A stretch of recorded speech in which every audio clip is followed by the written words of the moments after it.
வணக்கம். மணிமேகலை பாலமுருகனுங்க.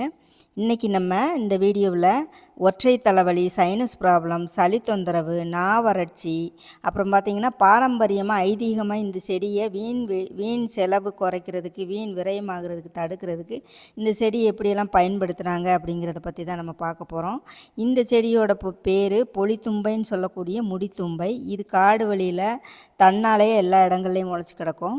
இந்த செடியோட இலைகள் ஊசி ஊசியாக நீளமாக இருக்கும். இந்த செடியில் மேல் பாகத்தில் ஒரு முடிச்சு மாதிரி இருக்கும். அதிலிருந்து தான் வெள்ளை கலரில் பூ வரும். வெண்மை நிறத்துக்கு அது தும்பப்பூ தான். இந்த செடிக்கு ஒரு ஐதீகம் இருக்குதுங்க. சில கிராமங்களில் முதல்ல களத்தில் தவசங்களை கொண்டு வந்து போடுவாங்க. நெல் கருதெல்லாம் அறுத்து கொண்டு வந்து களத்தில் கொண்டு வந்து போடுவாங்க. அப்போது இந்த செடியில் ஒரு செடியை பறிச்சுட்டு அந்த களத்தில் முதல்ல போட்டுட்டு அதுக்கப்புறமா தவசங்களை கொண்டு வந்து போடுவாங்க. ஏன்னா தவசங்களில் அதிகமான கழிவுகள் போகக்கூடாதுங்கிறதுக்காக போடுவாங்க. இந்த பொக்கு அதிகமான அந்த சொத்தை இதெல்லாம் அதிகம் வராது அப்படிம்பாங்க. அதுக்கு பேர் பொலி கட்டுறது. தவசம் பொலி கட்டுறது அப்படிம்பாங்க. அதனால் இதை பொலித்தும்பை அப்படின்னு சொல்லுவாங்க. தைப்பொங்கலுக்கு வீட்டில் காப்பு கட்டுவோம் இல்லையா, அப்போ இந்த ஒரு செடியை பறிச்சுட்டு அந்த பூளைப்பூ கூட சில கிராமங்களில் வச்சு கட்டுவாங்க. வீட்டில் வீண் விரயம் அதிகம் ஆகாது அப்படின்னு சொல்லுவாங்க. இதெல்லாம் இந்த செடிக்கான ஐதீகங்க. சரி, தலைவலிக்கு இதை எப்படி பயன்படுத்துவாங்க அப்படின்னா, இந்த செடியில் 2-3 இலையை பறித்து கொஞ்சம் இலையை பறிச்சுக்குவாங்க. பறித்து அதை நல்லா கசக்கி மூக்கில் விடுவாங்க. மூக்கில் விட்டாங்கன்னா அந்த ஒற்றை தலைவலி சைனஸ் ப்ராப்ளம் இருக்குங்க பார்த்திங்களா, அது திரும்பி வரவே வராது அப்படின்னு சொல்லி ஊற்றுவாங்க. அது நம்ம பக்குவம் இல்லாமல் ஊற்றிட்டோம்னா பிரச்சனை ஆயிரும். அதுக்கு நல்ல ஒரு பழக்கப்பட்டவங்கள்ட்ட தான் அது ஊற்ற முடியும். நம்ம இதை வச்சு எப்படி நம்ம தலைவலிக்கான ஒரு எண்ணெய் காய்ச்சலாம் அப்படிங்கிறது தான் நான் இந்த வீடியோவில் சொல்ல போகிறேன். முதல்ல இந்த சைனஸ் ப்ராப்ளம் எப்படி வருது அப்படின்னா, பொதுவாக அந்த நீர் உடம்புக்காரவங்களுக்கு அதிகமாக வரும். நம்ம உடம்புல நரம்புகளோட செயல்பாடு எப்படி இருக்குன்னா, வாதம், பித்தம், கபம் இந்த 3ஐயும் சரியான முறையில் சமநிலையில் இயங்க வைக்கிறது இந்த நரம்புகள் தான். இதில் அந்த நீர் உடம்புக்காரவங்களுக்கு பார்த்திங்கன்னா, அந்த நரம்பில் குறிப்பிட்ட அந்த நரம்பில் பார்த்திங்கன்னா, அந்த நீர் சமநிலையில் போகாமல் தடைபடும்போது அவங்களுக்கு ஒற்றை தலைவலி வர்றதுக்கான வாய்ப்பு இருக்கும். சைனஸ் ப்ராப்ளம் இதெல்லாம் பார்த்திங்கன்னா நீர் உடம்புக்காரவங்களுக்கு தான் வரும். அவங்களுக்கு எப்போ அந்த தலைவலி வர ஆரம்பிக்கும் அப்படின்னா, அந்த நரம்புகளில் அந்த சமநிலையில் நீர் பயணிக்காத போது அவங்களுக்கு அந்த தலைவலி வர ஆரம்பிக்கும். அவங்கெல்லாம் பொதுவாக அந்த நீர் உடம்புக்காரவங்க அதிகமாக கோவப்படவே மாட்டாங்க. ரொம்ப பொறுமையாக தான் இருந்திருப்பாங்க. எப்போ இந்த நரம்பு செயல்பாடு கம்மியாக ஆரம்பிச்சிச்சோ அதுக்கப்புறம் தான் அவங்களுக்கு கோவமே வர ஆரம்பிக்கும். சின்ன சின்ன விஷயத்துக்கு கூட அவங்க கோவப்படுவாங்க. ஏன் கோவப்படுறாங்க அப்படின்னா, அந்த மூளை அந்த நரம்புக்கு சூடு வேணும், நீ சூடுபடுத்து அப்படின்னு சொல்லும். அதனால் இவங்க அந்த அந்த தன்னாலே இவங்களுக்கு அந்த கோபத்தை ஏற்படுத்தி அந்த உடம்பு அந்த சூட்டை கிரியேட் பண்ணுறதுக்காக அவங்களுக்கு இயற்கையாகவே கோபங்கள் அதிகமாக வர ஆரம்பிக்கும். சில பேருக்கு பார்த்திங்கன்னா அழுவாங்க. காரணமே இல்லாமல் அழுகிறாங்க அப்படின்னா அவங்க உடம்புல நீர்த்தன்மை கம்மியாக இருக்குதுன்னு அர்த்தம். அழுகிறவங்களுக்கு பாருங்கள், நீங்கள் டக்குன்னு தண்ணியை மோந்து கொடுத்தீங்கன்னா அவங்க அந்த தண்ணியை குடித்தாங்கனாலே அவங்க அழுகையை நிப்பாட்டிடுவாங்க. இது ஏன் அப்படி பண்ணுறாங்க? அப்போ அவங்களுக்கு கவலை இல்லையா அப்படின்னு கேட்டால் அப்போவும் இருக்க தான் செய்யும். அவங்க உடம்புக்கு தேவையான நீர் கிடச்சிருச்சு அப்படின்னா அவங்களுக்கு அந்த அழுகை குறைஞ்சிரும். நம்ம உடம்புல வர்ற ஒவ்வொரு உணர்ச்சிகளும் காரண காரியம் இல்லாமல் வராது. இருக்கிறதுலே இந்த ஒற்றை தலைவலி வர்றவங்கள கேட்டு பாருங்கள். அவங்க சின்ன வயசில் ரொம்ப அன்பானவங்களாக இருந்திருப்பாங்க, ரொம்ப பொறுமையாகவே இருந்திருப்பாங்க. எப்போ அவங்க கோவப்பட ஆரம்பிச்சிருப்பாங்கன்னா, அந்த ஒற்றை தலைவலி எப்போ ஸ்டார்ட் ஆகுச்சோ அதிலிருந்து தான் அவங்க சின்ன சின்ன விஷயத்துக்கு கூட கோவப்படுவாங்க. நாக்கு வறண்டு போகிறது, தொண்டை வறண்டு போகிறதும் இவங்களுக்கு தான் ஏற்படும். ஏன்னா அதிகமாக அந்த கோவப்பட்டு உஷ்ணத்தை அதிகப்படுத்துறதுனால அந்த பேலன்சிங் சமநிலை இல்லாதனால ஒரு பக்கம் தலைவலிக்கும், ஒரு பக்கம் நாவறட்சி ஆகும். தண்ணி குடித்தா தலைவலி அதிகமாகும், தண்ணி குடிக்கலைன்னா தொண்டை வறண்டு போகும். இந்த மாதிரி பிரச்சனைகள்லாம் இந்த நீர் உடம்புக்காரவங்களுக்கு அதிகமாகவே இருக்கும். சரி, இதை எப்படி நம்ம யூஸ் பண்ணலான்னா, அந்த பச்சையாவெல்லாம் கசக்கி நம்ம மூக்கில் எல்லாம் நம்ம அனுபவம் இல்லாமல் விட முடியாது. அதுக்கு நீங்கள் என்ன பண்ணணுன்னா, இந்த இலை இருக்குது பார்த்திங்கன்னா, இந்த இலை, இந்த காய், அந்த பூவு எல்லாத்தையுமே அந்த காயெல்லாம் பார்த்திங்கன்னா சின்ன சின்னதாக கொஞ்சம் கட் பண்ணிக்கோங்க. இந்த இலையை அப்படியே போட்டுக்கலாம். கொஞ்சம் ஒரு 100 மில்லி தேங்காய் எண்ணெய் எடுத்துக்கோங்க. 100 மில்லி தேங்காய் எண்ணெய், இந்த இலையெல்லாம் சேர்த்தது ஒரு கைப்பிடி வச்சுக்கோங்க. அது கூட ஒரு 15 மிளகு, 10லேருந்து ஒரு 15 மிளகு, பச்சை கற்பூரம் சேர்த்துக்கோங்க. பச்சை கற்பூரம் கற்பூரம் இல்லாதவங்க இந்த நம்ம சாதாரண கற்பூரம் சேர்த்துக்கலாம். பச்சை கற்பூரம் ஒரு துண்டு எடுத்துக்கிட்டு எண்ணெயை நல்லா காய வச்சுக்கோங்க. இந்த இலையெல்லாம் அதில் போட்டு நல்லா வேக விட்டுருங்க. வேக விட்டுட்டு இறக்கி வச்சுட்டு நல்லா முருகலாக வெந்துடணும். வெந்ததுக்கப்புறம் அந்த எண்ணெயை இறக்கி வச்சுருங்க. இறக்கி வச்சுட்டு அந்த சூட்லேயே இந்த மிளகு போட்டுருங்க. அடுப்பில் இருக்கும்போதே மிளகு போட வேண்டாம்.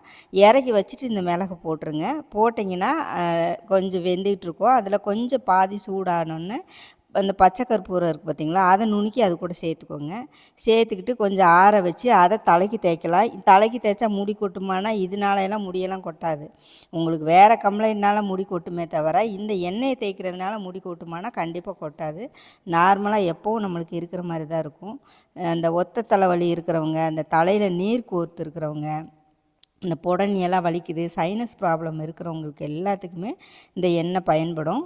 நல்லா தலையில் தேய்ச்சிக்கோங்க. தொண்டை பகுதி, இந்த சளி எங்கெங்கே கட்டி இருக்குதோ அங்கே எல்லாம் தேய்க்கலாம். இன்னொரு விஷயம், இந்த பச்சை இலையை கசக்கி இந்த சளி இருக்கும்போது, இந்த நெஞ்சு சளி, மூக்கடைப்பு இதெல்லாம் இருந்ததுன்னா அந்த பச்சை இலையை கசக்கி அந்த சாறையும் நம்ம தடவலாம். ஏன்னா சிட்டிக்குள்ளே இருக்கிறவங்களுக்குலாம் ரெகுலராக இந்த இலை கிடைக்காது இல்லையா, அவங்கெல்லாம் நீங்கள் எண்ணெய் காய்ச்சி வச்சுக்கோங்க. எண்ணெய் காய்ச்சி வச்சுக்கிட்டு ஒரு மாதம் 2 மாதம் தொடர்ந்து அடிக்கடி இந்த எண்ணெயை தேய்ச்சிக்கிட்டே வந்தீங்கன்னா அந்த ஒற்றை தலைவலி போயிடும்.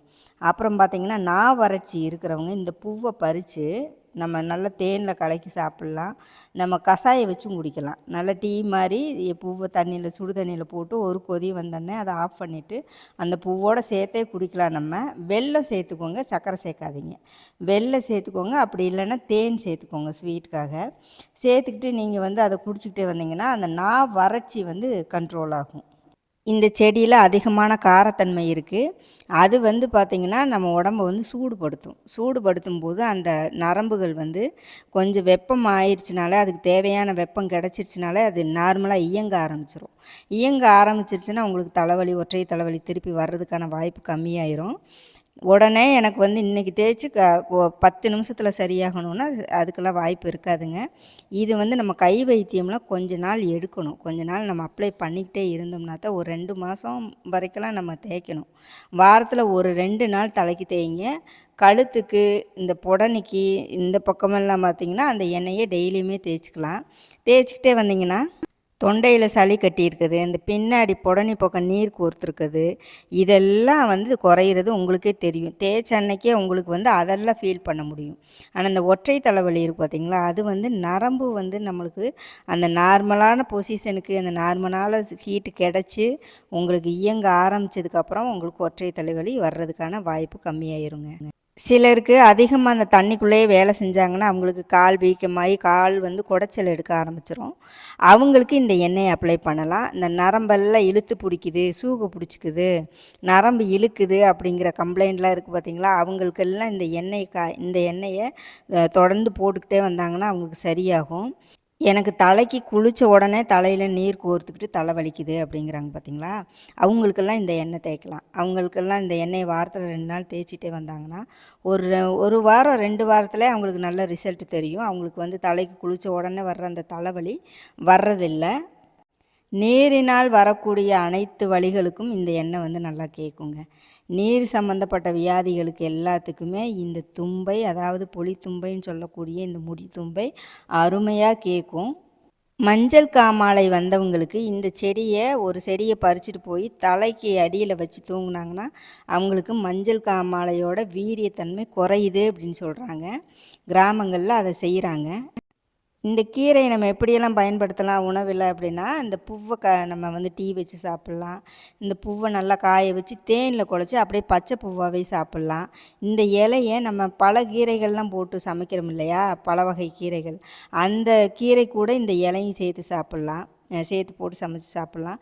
இந்த மாதிரி மருத்துவ குணம் வாய்ந்த தலைகள்லாம் ஒவ்வொன்றும் நம்ம சேர்த்து அடிக்கடி உணவில் சேர்த்துக்கிட்டே வரும்போது நம்மளுக்கு இந்த பிரச்சனைகள்லாம் வர்றதுக்கான வாய்ப்புகள் குறைஞ்சிரும். எனக்கு ஒற்றை தலைவலி இருந்து நான் காய்ச்சி இதை தேய்ச்சிருக்கேங்க.